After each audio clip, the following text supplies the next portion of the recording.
और हमारे प्रदेश के कोषाध्यक्ष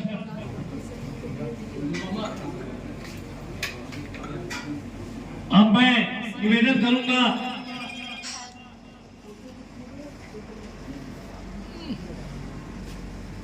अहमद राजा साहब का, जो पत्रकार है मेहरपुर से, वो आके माननीय हमारे गोपाल सिंह जी का माल्यार्पण का स्वागत करें। मैं निवेदन करूंगा अशोक सिंह जी से कि वो माननीय हमारे वरिष्ठ पत्रकार दीपक सिंह जी का माल्यार्पण कर स्वागत करें।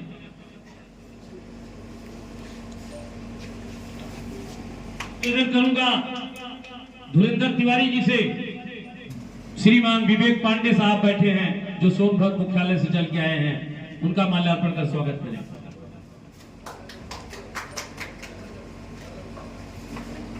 माल्यार्पण कर स्वागत करें।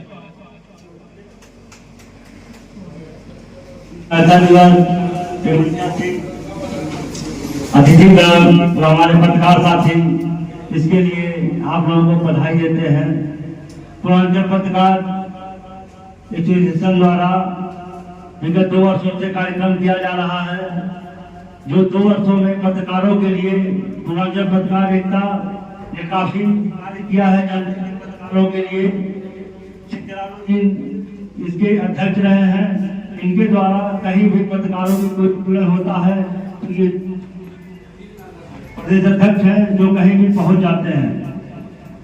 और हम बताना चाहेंगे कि पत्रकारिता दिवस 30 मई भारत में हर जगह, हर जिले, हर क्षेत्र में मनाया जाता है, क्योंकि 30 मई को ही हिंदी का अखबार कलकत्ता में उदन मांडव 1826 को प्रकाशित हुआ था।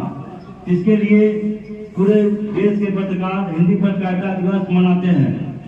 और हम बताना चाहते हैं कि पत्रकार एकता समिति द्वारा पत्रकारिता अब और तब में जो इनके द्वारा विषय का संबोधन किया गया है, ये बहुत ही अच्छा विषय है, क्योंकि शेख जलालुद्दीन जी पत्रकार थे 35 साल पहले। उस समय संख्या कम थी, उस समय पत्रकारिता कुछ और थी।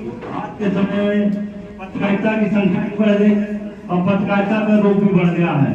इसमें कुछ राजनीतिक दल के लोग आ गए हैं जो पत्रकारिता को बदनाम करना चाहते हैं, लेकिन अभी भी पत्रकारिता जिंदा है, जिसकी वजह से सारे पत्रकार जिले और देश के अपनी अपनी खबरों को प्रकाशित करते हैं और दिखाते हैं। और हम बताना चाहते हैं कि पुलिस प्रशासन का और पत्रकारिता का चोरी दामन का साथ है।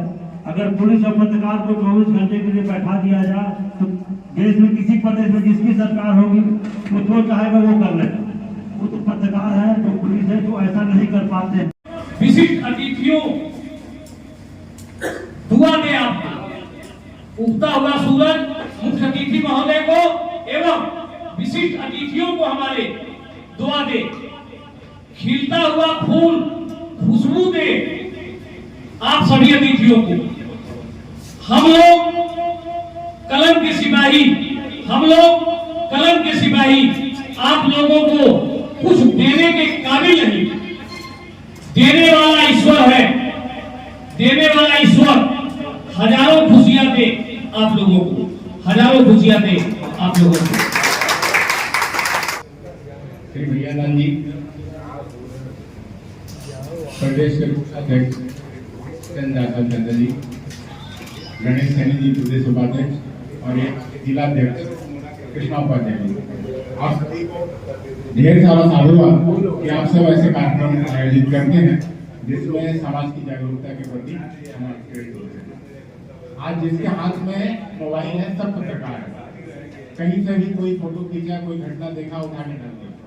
लेकिन पत्रकार का मतलब ये है कि उस समाचार को हमारे समाज में देने के साथ साथ उस समाज में हमारे उस समाचार का क्या असर आएगा, नहीं आएगा, उसका अच्छा असर होगा, बुरा असर होगा, जनता पैनिक होगी कि जागरूक होगी, इस पे जो समझ करके समाचार लगाए वही पत्रकार। छोड़कर तुम बात मजहब की लड़ो मिलकर दरिंदों से, ये हिंदुस्तान सबका है, ये हिंदुस्तान।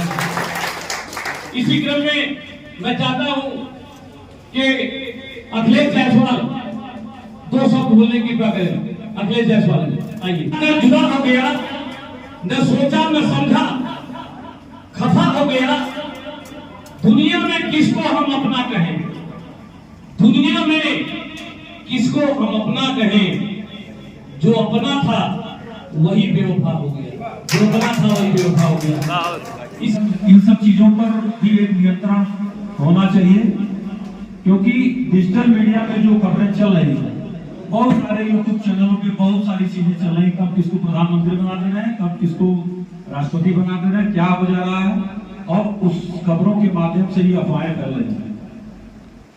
तो उस पर भी नियंत्रण हो।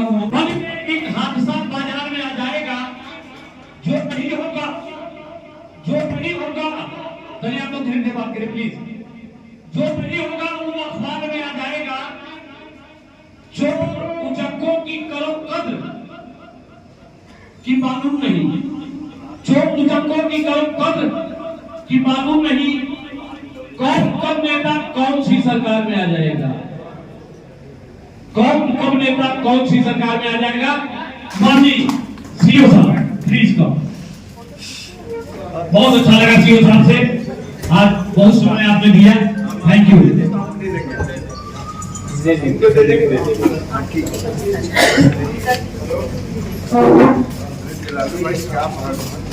धन्यवाद संचालक महोदय, पूर्वांचल पत्रकारिता संगठन के प्रदेश अध्यक्ष जी, उपस्थित समस्त सम्मानित पत्रकार बंधु और भारतीय लोकतंत्र के चौथे स्तंभ के समस्त साथी, वरिष्ठ जनों को उम्र में भी और अनुभव में भी उन्हें मैं नमन करता हूँ, प्रणाम करता हूँ, और अपने हम उम्र साथियों को नमस्कार करता हूँ। आप सबको राष्ट्रीय हिंदी पत्रकारिता दिवस की हार्दिक शुभकामनाएं। बहुत ही बड़ा दिन है वास्तव में, दूसरों के लिए हमेशा लिखते रहते हैं और आज अपने लिए बोलने का, अपनी बातों को रखने का मौका है।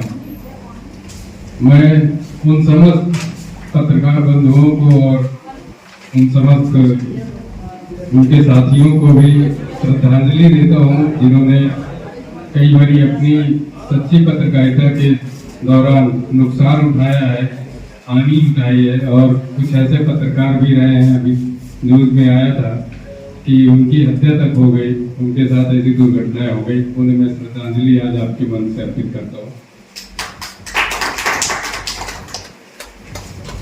सच बात है कि पत्रकारिता का जो ये विषय रखा गया है, अब और तब या पहले और आज, अगर मैं बहुत ठीक से तो नहीं ध्यान दे पा रहा हूँ, लेकिन जब मैं पढ़ रहा था तो मैंने भगत सिंह की किताब पढ़ी थी, तो उसमें उन्होंने पत्रकारिता के बारे में बहुत ही अच्छे तरीके से लिखा, और जब उसको पढ़ो तो ऐसा लगता है कि वो आज की पत्रकारिता के बारे में लिख पढ़ रहे हैं। कभी आप मौका निकालिएगा तो गूगल पे सर्च करिएगा, बहुत ही शानदार तरीके से उन्होंने बताई है चीजें। जो चुनौतियां, हर दौर की अपनी अपनी चुनौतियां होती, उस दौर में भी चुनौतियां थी। आज के समय में हम टेक्नोलॉजी के उसमें जी रहे हैं, टेक्नोलॉजी के समय में जी रहे हैं, हर हाथ में मोबाइल है, और कहीं ना कहीं हर व्यक्ति अपने आप में पत्रकार है, या हर व्यक्ति अपने आप में सूचना देने में सक्षम है। लेकिन यही एक चुनौती भी बन गई है कि इतनी ज्यादा सूचनाएं हो जा रही हैं, इतनी ज्यादा सूचनाएं हो जा रही है कि सही सूचना, उसे पहचान पाना, सही सूचना को समझ पाना, ये वास्तव में बहुत ही कठिन होता जा रहा है। जिम्मेदार पत्रकारिता जो है बहुत ही जरूरी है, क्योंकि एक छोटी सी बात से जो है कुछ भी बात आगे तक बढ़ सकती है। बहुत सारे वक्ताओं ने इस बात को रेखांकित किया है, आप कर भी रहे हैं। और प्रिंट मीडिया जो है वो वास्तव में जो अभिलेखीकरण हो जाता है उसका, वो आज भी अपना स्तंभ गाड़ के रखी हुई है, उसका झंडा बुलंद है। दो तरह की स्थितियां देखने को मिलती है कि कितनी जल्दी से जल्दी खबर पहुंचाई जाए। कुछ लोग इस दृष्टिकोण से, इस अप्रोच से काम करते हैं, और कुछ लोग इस अप्रोच से काम करते हैं कि भले देरी हो जाए लेकिन सही सूचना पहुंचे। तो दोनों अपनी अपनी जगह ठीक है, कोई गलत नहीं है। सही समय से सही सूचनाएं पहुंचना भी जरूरी है और वो गलती ना हो उसमें ये भी जरूरी है। पुलिस और पत्रकारिता का वास्तव में चोरी दामन के साथ है। कोई घटना होती है तो या तो वहां सबसे पहले सूचना से संबंधित कोई व्यक्ति पहुंचा होता है या फिर पुलिस पहुंची हुई होती है। और मैं पिछले 1.25 साल का अनुभव जो इस क्षेत्र में मेरा रहा है, आप सबसे बहुत ही सहयोग मिला है मुझे हमेशा, और जो अनुभव है आपके साथ वो बड़ा शानदार है, मुझे याद रहेगा। मेरी एज ए पुलिस ऑफिसर ये पहली पोस्टिंग है। ये क्षेत्र जो है बहुत ही चुनौतियों का क्षेत्र है। यहाँ पर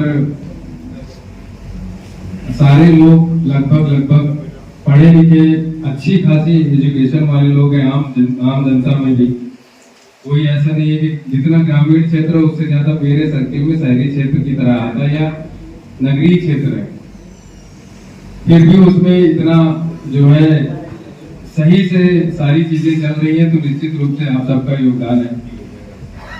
अमूमन पुलिस विभाग को इतना सम्मान भी नहीं मिलता जितना आप लोगों का प्यार और सम्मान मुझे मिलता है, उसके लिए भी मैं आपको बहुत धन्यवाद देता हूं।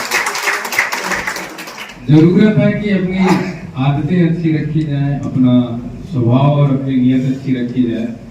इसलिए मैं जा रहा था, फिर समय ज्यादा हुआ तो मुझे लगा कि अब अच्छे से ही समय दिया जाए, जो रुक ही गए हैं तो नजरिया सबका अपना अपना होता है। कहते हैं कि जो है हर नजर होती है अपने ये दिल का आईना, जिसने देखा जिस नजर से उसी तरह जाना। मुझे अच्छा समाज बनाने की जरूरत है, उसमें हम सबका सहयोग चाहिए। हम अपने घर को अच्छा बनाने के लिए खूब प्रयास करते हैं, लेकिन हम अपने समाज को और अपने मोहल्ले को, अपने आसपास के वातावरण को सही रखने का प्रयास करें। ये एक सामूहिक जिम्मेदारी है। इसमें आप इसको इस तरह से समझें कि आपके बच्चे हैं, आपका परिवार है, वो सब घर से बाहर बच्चे को निकलना ही है। 10 साल 12 साल का होने के बाद उसे घर से बाहर जाएगा। आपका घर का वातावरण अच्छा है, ये अच्छी बात है, लेकिन अगर घर के बाहर का वातावरण अच्छा नहीं है तो आप कितने दिन तक उसे संभाल के रख पाएंगे, कितने दिन तक बांध के रख पाएंगे। और पत्रकारिता का उसमें चल रहे न्यूज चैनल्स का, यूट्यूब पर से लेकर तमाम सारी सोशल मीडिया का, उन सब का बहुत अहम योगदान है। अब ये टेक्नोलॉजी आ चुकी है, आप इसे कुछ रोक नहीं सकते, बस इसको अपने सही तरीके से इसका उपयोग हो, बस यही कर सकते हैं। ना इसे रोका जा सकता है, ना इसे जो है खत्म किया जा सकता है, बस ये किया जा सकता है कि हम इसे बेहतर उपयोग करें, अपने और अपने समाज के हित में उपयोग कर पाए। ये हमारी आज के पत्रकारिता के समय की बड़ी चुनौती है, जो मुझे लगता है, और कमोबेश हम उसमें बेहतर कर भी रहे हैं। और बड़े बुजुर्गों का आशीर्वाद रहता है, वो भाई बड़े बुजुर्ग हैं तो कभी कभी कुछ बातें बोलते हैं, तो उनकी बातों को अच्छे से लेने की जरूरत है, समझने की जरूरत है। और हम ये ना भूलें कि हम भी कभी बड़े बुजुर्ग होंगे तो हम अपने जूनियर से चाहेंगे कि वो सम्मान दे, तो जूनियर का भी ये कर्तव्य है कि उन्हें सम्मान दे, कल को उसे भी बड़े बुजुर्ग होना है। और वो कहते हैं कि माना कि जो है चुपचाप खड़े रहते हैं, लेकिन जो बड़े होते हैं वो बड़े रहते हैं। तो उनका सम्मान करिए और अच्छे से सारी चीजें हो हमारे क्षेत्र में, सब कुछ बढ़िया से हो। और कोई दिक्कत नहीं है। कई बारी बातें ये भी आती है कि बहुत सारे संगठन बन गए हैं, बहुत ज्यादा लोग हो गए हैं, कोई समस्या नहीं है। समस्या हमें उसे सही से व्यवस्थित रखने की है। इस बात से कोई समस्या ही नहीं है कि इतने संगठन क्यों हैं।